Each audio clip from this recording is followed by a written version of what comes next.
원 구성에 빨리 협조하지 않으면 단독 개혁 벨트를 구성해서 원 구성을 마쳐야 된다. 20대 전반기 국회가 마무리된 지 한 달 만인 오늘 여야 교섭단체 대표들이 만나 의장단 선출과 원 구성 방향을 논의합니다. 여야 4개 교섭단체 원내대표들이 모이는 것은 전반기 국회 마감 이후 처음입니다.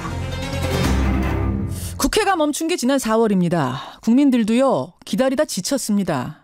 이제는 제발 문 좀 열고 법안 좀 처리하시라, 일을 좀 하시라 재촉하고 있는데 사실은 발목 잡았던 게 원구성, 상임위 문제죠. 드디어 오늘 여야의 교섭단체 대표들이 만난답니다. 하지만 서로 원하는 상임위원장 자리가 달라서 이 배분이 만만치는 않아 보이는데요. 여차저차해서 국회가 문을 연다고 해도 과반수 차지하는 당이 없기 때문에 개혁 법안이 나온다 한들 통과하기는 또 이게 쉽지가 않습니다. 그러자 좋다. 개혁 벨트란 걸 만들자. 범진보 연대를 만들자. 그래서 개혁 법안들에 대해서는 같이 통과시켜주자. 이런 논의가 서서히 힘을 받고 있습니다. 이 주장을 처음 내놓은 분 민주평화당 박지원 의원 만나보죠. 박지원 의원님 안녕하세요. 네, 안녕하세요. 박지원입니다. 예, 일단 본론 개혁 벨트 얘기 들어가기 전에 말입니다. 어제 그 바른미래당 원내대표가 된 김관영 의원이 민주평화당 장병환 원내대표한테 인사하러 간 자리에서 비례대표 3인 얘기가 나왔더라고요. 이상돈, 장정숙, 박주연 이분 이제 소속은 바른미래지만 민주평화당에서 이미 활동하고 있는 분들 바른미래당에 좀 보내달라 이 얘기를 민주평화당에서 하시니까 김관영 의원은 보내줄 생각이 전혀 없으시던데 어떻게 생각하세요?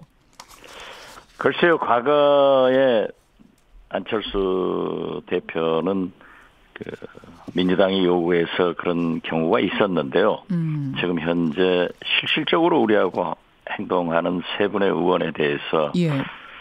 바른미래당에서 풀어주지 않기 때문에 정치적으로 요구만 하고 있지 예. 다른 특별한 뾰족한 수가 없습니다. 없죠. 국회에서 법 개정하려면 180명 동의가 필요한데 그러면 한 26명 정도 한국당이나 바른미래당에 최소로 잡아도 그분들이 동의를 해야 된다는 소리니까. 그렇습니다. 그렇죠.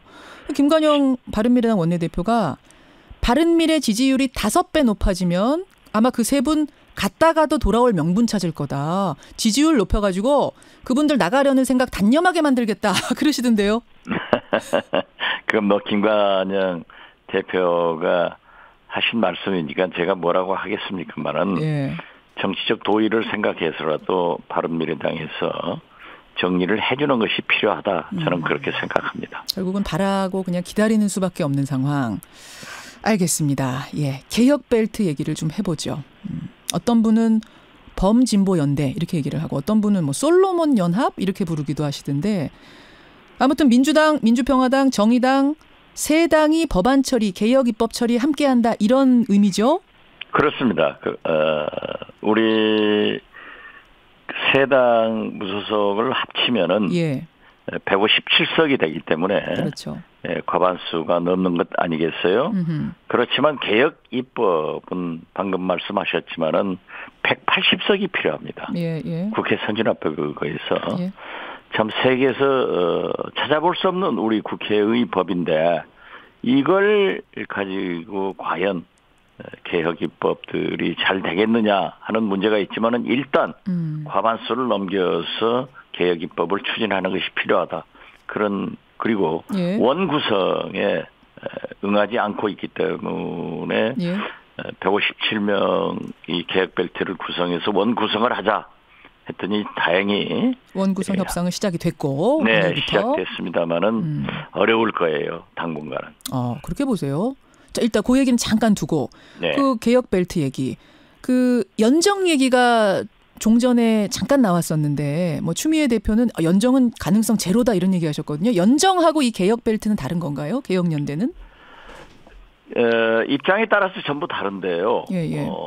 저하고 얘기한 상대방들은 연정까지도 가보자.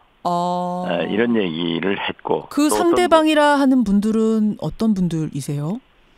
글쎄요. 그건 제가 조금 밝히기는 거시기하고요. 거시기. 근데 당에서의 무게감이란 게 중요하기 때문에 추미애 대표의 말이냐, 원내대표의 말이냐, 어떤 분의 말이냐. 추미애 대표는 본래 야당하고 얘기를 하지 않습니다.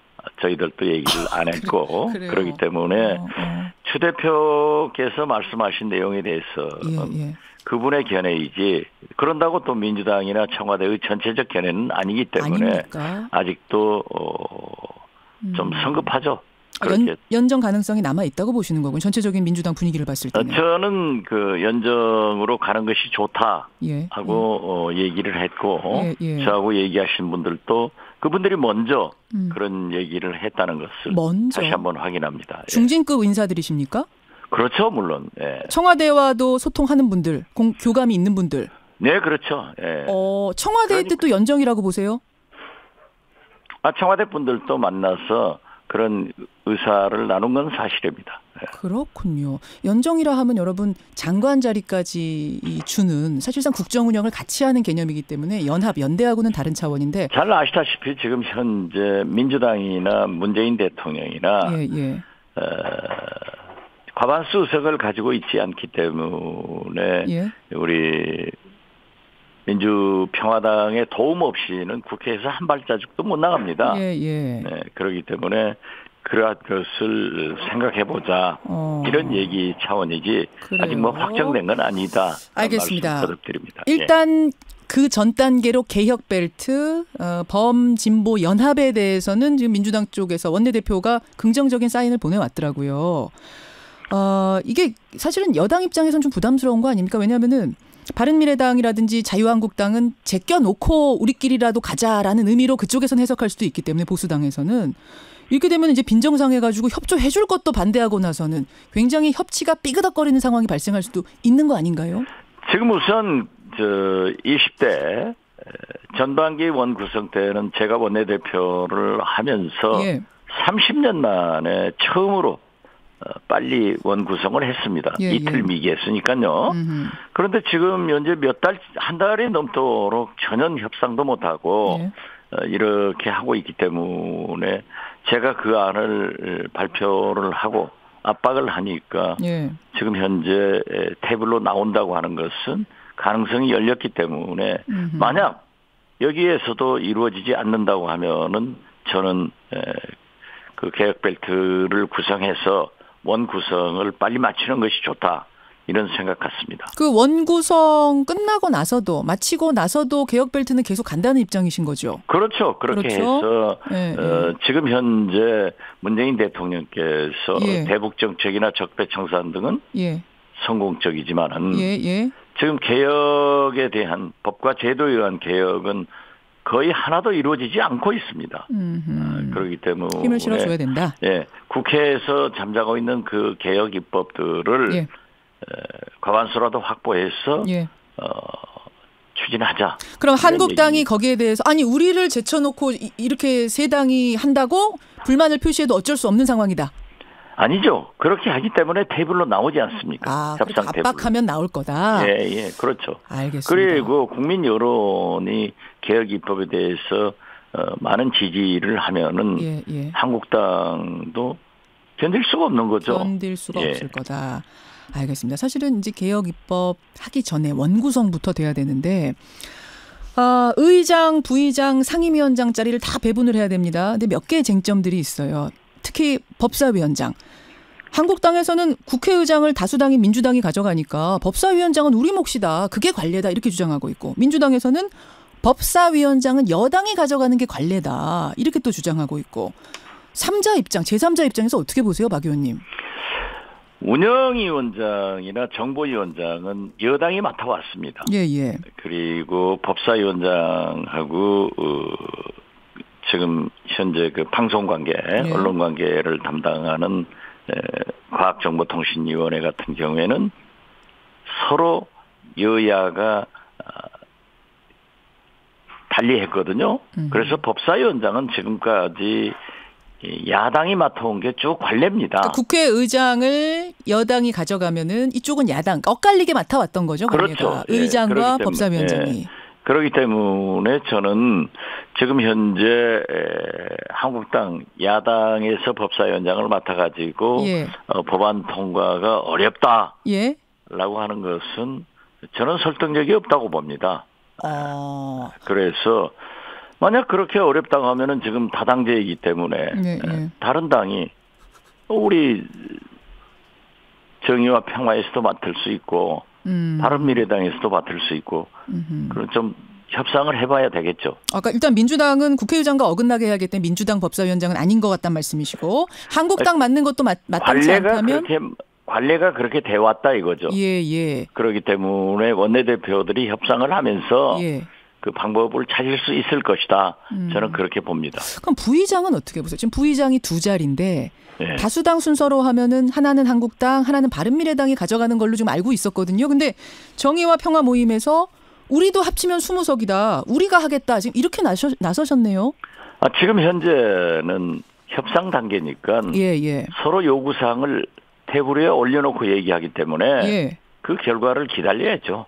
어떻게 생각하세요? 박 의원님 개인적으로는. 예? 개인적으로는 어떻게 생각하세요? 부의장. 개인적으로는 우리 당이 정의와 평화에서 부의장 하나 가져오는 걸 좋아하죠. 뭐 싫어할 게 뭐 있겠어요. 아니 뭐 이렇게 간절하신 것 같진 않아요. 말씀하시는 게. 아니 그러니까 저도 원내대표를 3번이나 해본 사람인데 예. 단정적으로 자기 요구만 내서 관철하려고 해서는 국회가 아니죠. 자기 의견을 내고 그렇죠. 서로 협상을 해서 조정하는 것이 국회이기 때문에 예. 또 원내대표들이 하는 일이기 때문에 제가 이렇게 해야 된다 하고 단정적으로 얘기하는 것은 좀 금도에 어긋난다 이런 말씀입니다.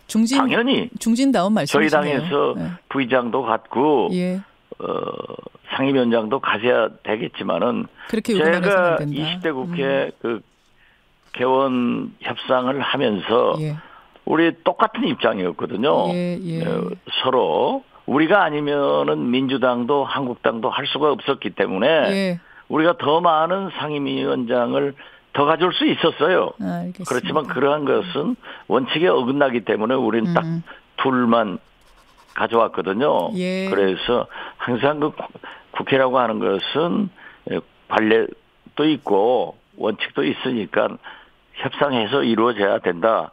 단 이렇게 국회가 할 일 못하고 몇 개월째 공전하고 원구성도 못한다고 하면은 지금 현재 대북 문제, 경제 뭐 여러 가지가 국정이 많잖아요. 알겠습니다. 이게 국회가 이러면 안 되니까 계획벨트를 구성해서 여기서 원구성하자 하고 제가 안을 냈던 겁니다. 이렇게만 다들 양보하시면은 뭐 원구성이고 뭐고 금방 될 것 같은데 다들 이런 마음이 아니어서 문제인 것 같습니다. 그런데 또 국회가 항상 곧 벼랑 끝으로 떨어질 것 같지만은 협상 테이블에 앉으면 다 돌아옵니다. 믿어보겠습니다. 여기까지 말씀 듣죠. 고맙습니다. 네, 감사합니다. 민주평화당 박지원 의원이었습니다.